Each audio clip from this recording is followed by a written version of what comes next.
Hi, I'm Dr. Sharkar Mahu Ahmed Shamim, aesthetic dermatologist, laser specialist, and hair transplant surgeon, chief consultant, laser treatment, Dhaka Dermatology Institute.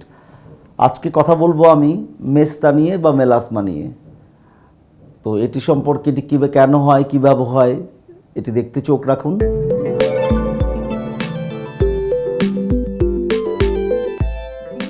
মেস্তা আমরা সবাই জানি, মেস্তা একটা খয়েরি রঙের কালো দাগ, যেটা আমাদের কপালের উপরে হতে পারে, চিকি হতে পারে, নিচে চিনের মধ্যে হতে পারে। এটা নিয়ে অনেক প্রবলেমের মধ্যে আছি আমরা বাংলাদেশে, বিশেষ করে ইন্ডিয়ান সাবকন্টিনেন্টে এটার প্রাদুর্ভাব অনেক বেশি।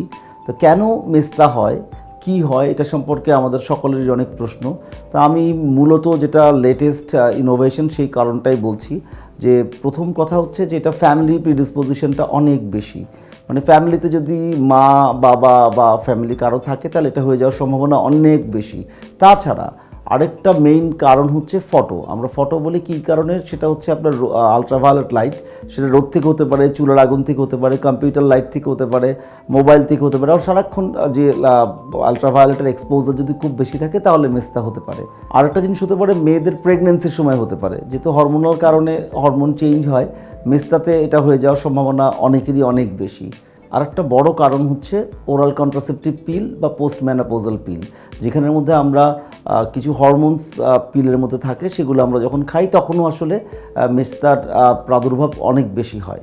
তাছাড়াও অজানা কারণ আছে, অনেক সময় অনেক কেমিক্যালের কারণে হয়, অনেক সময় কসমেটিক্সের কারণে হয়, স্ট্রেসের কারণে মেস্তা হতে পারে। তো এখন কথা হচ্ছে মেস্তা কয় ধরনের হতে পারে। মেস্তা বেসিক্যালি ভালো হচ্ছে এপিডার্মাল টাইপ, মানে চামড়ার উপরের দিকে যে টাইপটা আছে সেটা এপিডার্মাল। তারপর হচ্ছে ডার্মিস, একদম চামড়ার ভিতরে যদি ঢুকে যায় সেটা বলে ডার্মাল, যেটার রেসপন্স খুবই খারাপ। আরেকটা হচ্ছে মাঝামাঝি মিক্সড টাইপ অফ মেলাসমা, সেটা মোটামুটি ইমপ্রুভ করে ফেলা যায়। স্কিনের ভিতরে এপিডার্মিস এবং ডার্মিসে মেলানোসাইট বলে একটা ছোট সেল আছে, যেটা মেলানিন পিগমেন্টটা ছাড়ে। সেই মেলানিন পিগমেন্টটা আমাদের স্কিনের জন্য খুবই ভালো, কারণ এটা আলট্রাভায়োলেট থেকে স্কিনকে রক্ষা করে। এখন যদি এটা কোনো কারণে হাইপার অ্যাক্টিভ হয়ে যায়, সেই মেলানোসাইট যদি বেশি বেশি মেলানিন ছাড়া শুরু করে, তাহলে সেটা হতে পারে। তাহলে আমাকে খেয়াল রাখতে হবে, আমাকে ফটো প্রোটেকশন নিতে হবে, কারণ মেলানোসাইট থেকে মেলানিন বেশি বেশি পারার এক নম্বর কারণ হচ্ছে আলট্রাভায়োলেট। তো এখন বেশি বেশি যদি ছাড়তে হয় তাহলে একটা ভালো সানব্লক বা সানস্ক্রিন আমার মুখে লাগাতে হবে, এমনভাবে লাগাতে হবে যেটা UVA বা UVB দুটোকেই প্রিভেন্ট করে। কারণ আমি যদি বাইরে কাজ করি, রোদে কাজ করি, তাহলে কিন্তু আমাকে একটা ভালো সানব্লক লাগাতে হবে। স্পেশালি ফিজিক্যাল সানব্লক হলে ভালো হয়, কারণ লম্বা সময় ধরে প্রোটেকশন আসলে কোনো সানব্লকই দেয় না। সেই ধরনের প্রোটেকশন করতে হলে আমাদের থিক লেয়ার সানব্লক লাগাতে হবে, যেটা লাগানো সম্ভব না। তো যারা বাইরে আউটডোরে কাজ করে তাদেরকে আসলে ভালো সানব্লক লাগাতেই হবে, এটা প্রথম কথা মনে রাখতে হবে। আর যারা আমরা অফিস বেস বা সেডেন্টারি কাজ করি তাদেরও সানব্লক লাগানোর প্রয়োজন, কারণ শুধুমাত্র গাড়িতে গেলাম আমি সান যাই না, অথবা আমি ঘরের মধ্যে বসে আছি সেটাতে হবে না, বা রৌদ্র আবহাওয়ায় বসে আছি, আজকে তো মেঘলা দিন, বাইরের বৃষ্টি হচ্ছে, আজকে কি কোনো অসুবিধা হবে? আর তাদের জন্য প্রশ্নের উত্তর হচ্ছে অবশ্যই সানব্লক মেঘলা দিনেও লাগাতে হবে, গাড়ির ভিতরে বসলেও লাগাতে হবে, ইভেন অফিসে বসে কাজ করলেও লাগাতে হবে। কারণ এই সমস্ত জায়গায় যে ভিজিবল লাইট আছে বা আলট্রাভায়োলেট UVA এই সমস্ত জায়গায় সবসময় আসে, সুতরাং আমাকে সবসময় একটা প্রোটেকশনের মধ্যে থাকতে হবে। যাদের মাস্তা হওয়ার সম্ভাবনা বেশি তাদেরকে বেশি বেশি করে লাগাতে হবে। তাহলে এক নম্বর গেল আমাকে সানব্লক বা সান প্রোটেকশনস। তারপরে 2 নম্বর কথা হলো আমাদেরকে খেয়াল করতে হবে যে আমরা যখন কোনো ট্রিটমেন্ট নেব, তো স্টিল আমাদের এখন পর্যন্ত যে ট্রিটমেন্ট বেরিয়েছে এই পর্যন্ত, সেখানের মধ্যে still hydroquinone is the gold standard. এখন পর্যন্ত পাওয়া যায়নি যে হাইড্রোকুইনোন বাইরে অন্যগুলো অনেক বেশি, অনেক ধরনের নন হাইড্রোকুইনোন জাতীয় ক্রিম, যেমন আরবুটিন, কোজিক অ্যাসিড, তারপরে গ্লাইকোলিক অ্যাসিড বেসড, অন্যান্য নিওসিনামাইড সহ অন্যান্য অনেক ধরনের মেডিসিনস বা কসমেটিক্স বেরিয়েছে, যেটা স্কিন লাইটেনিং এজেন্ট হিসেবে কাজ করে। বাট দেখা গেছে এখন পর্যন্ত হাইড্রোকুইনোন 4% বা 6-7%ই এখন পর্যন্ত বেস্ট রেজাল্ট দিয়েছে, এবং বিশ্বের গোল্ড স্ট্যান্ডার্ড হিসেবে হাইড্রোকুইনোন ব্যবহার এখনও হচ্ছে। তবে মনে রাখতে হবে, দীর্ঘ সময় ধরে যদি হাইড্রোকুইনোন ব্যবহার করি তাহলে অক্রোনোসিস নামে আরেকটি খারাপ ধরনের দাগ হয়ে যেতে পারে মুখের ভিতরে, যেটা মোটামুটি ইরিভার্সিবল। সুতরাং এটাও খেয়াল রাখতে হবে, মোটামুটি সবসময় একটা ভালো ডাক্তারের আন্ডারে থাকতে হবে।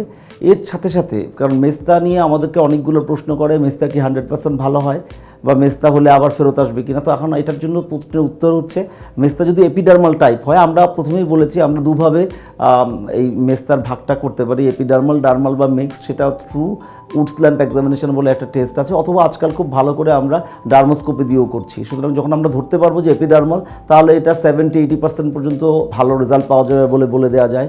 অথবা যদি মিক্স টাইপের হয় 50-60%, বা মেলানোডার্মা যদি হয়ে যায়, ডার্মিসে চলে যায়, তাহলে সেটার রেজাল্ট ইজ ভেরি পুয়ার। এটা আমাদেরকে মেনে নিতে হবে এবং বুঝতে হবে। এখন কথা হচ্ছে আমরা শুধুমাত্র হাইড্রোকুইনন বা এই সমস্ত ক্রিমের উপর বেস করবো নাকি, না, আমরা অবশ্যই একটা ভালো সানব্লক, একটা হাইড্রোকুইনন অথবা নন হাইড্রোকুইনন জাতীয়, আবার ট্রিপল ফর্মুলাও আছে আমাদের কাছে। বাট আমি সবসময় প্রেফার করি যেটা হচ্ছে স্টিরয়েড বেসড কোনো কিছু মুখের মধ্যে ব্যবহার না করতে। কারণ এই মেস্তা কমানোর জন্য আমরা যখন এই ট্রিপল ফর্মুলার মধ্যে স্টিরয়েড আছে, ট্রিটিনোয়েন আছে, দিলে স্কিন অনেক বেশি ড্যামেজ হয়ে যায়, সেটাকে ঠিক করতে আমাদের অনেক সময় লাগে। সুতরাং আমরা নর্মাল একটা ক্রিম ব্যবহার করবো। আমরা সবচেয়ে বেশি সেফ মনে হয় কেমিক্যাল পিলিং। কেমিক্যাল পিলিংয়ের অনেকগুলো টাইপ আছে, অনেক ধরনের আছে, glycolic acid, trichloroacetic acid, azelaic acid, kojic acid, lactic acid ইত্যাদি অনেক ধরনের, জেসনার্স পিল, ফেনল পিল, অনেক ধরনের পিল আছে। তো মেস্তার জন্য আমি মনে করি মাইল্ড পিলগুলো বা লেয়ার্ড পিল, মাল্টিপল লেয়ার্ডে কিছু গ্রোথ ফ্যাক্টরস দিয়ে কাজ করলে, বা ভিটামিন সি ইনফিউশন করলে, বা অনেক ধরনের গ্রোথ ফ্যাক্টরসগুলো ইনফিউশন করলে মেস্তার খুব ভালো রেজাল্ট পাওয়া যায়। আর যেহেতু আমরা লেজার নিয়ে কাজ করি, অনেক পেশেন্ট আমাদের উপর চাপ দেয় যে লেজার করার জন্য। আসলে সত্যিকার অর্থে লেজারের কাজ মেস্তার উপরে খুব বেশি ভালো হয় না, যদিও কিউ সুইচ এনডিয়াক লেজার ভালো রেজাল্ট দেয়, কিন্তু কিউ সুইচে লম্বাটা আবার ফিরে আসে খুব দ্রুতই। তাছাড়া আমার কাছে মনে হয়েছে, আমার দীর্ঘদিনের এক্সপিরিয়েন্সে, কারণ আমরা কিউ সুইচ লেজার অনেক দিন ধরে ব্যবহার করছি, আমরা আইপিএল ব্যবহার করেছি, আমরা ডুয়েল ইয়েলোর কথা শুনেছি, আমরা আরও অন্যান্য অনেক কিছুই লেজার আমাদের কাছে আছে, সেগুলো আমরা ট্রাই করার চেষ্টা করেছি। বাট এন্ড অফ দ্য ডেতে আমার কাছে এখন পর্যন্ত গোল্ড স্টার যদি লেজার বেস কিছু বলতে হয়, সেটা আমার মনে হয় আইপিএল দিয়ে কিছুটা ভালো রেজাল্ট পাওয়া যায়। আরও অন্যান্য অনেকগুলো ব্যাপার আছে, সিস্টেমিক এজেন্টস আছে অনেকগুলো, যেটা খুব ভালো প্রমিজিং এখন, সেটা হচ্ছে ট্রেনএক্সামিক অ্যাসিড, যেটা আমরা খুব ব্যবহার করছি, সেটাতেও এখন আল্লাহর রহমতে অনেক ভালো রেজাল্ট পাওয়া যাচ্ছে মেস্তার ক্ষেত্রে। আর ভিটামিন সি খুব ভালো কাজ করে। ভিটামিন সি ইনডিউসড যে সমস্ত সিরাম আছে, সেগুলোও মেস্তাতে দিলে খুব ভালো রেজাল্ট পাওয়া যায়। ভালো ক্লিনজার এবং ময়েশ্চার ব্যালেন্স করলে মেস্তা থেকে অনেকটুকু দূরে থাকা সম্ভব এবং অনেক ভালো থাকা সম্ভব। ধন্যবাদ সবাইকে। Please don't forget to subscribe and like laser treat by doctor Shamim, and follow me in Instagram, Twitter and Facebook. And if you have any query, please visit www.lasertreat.com.bd.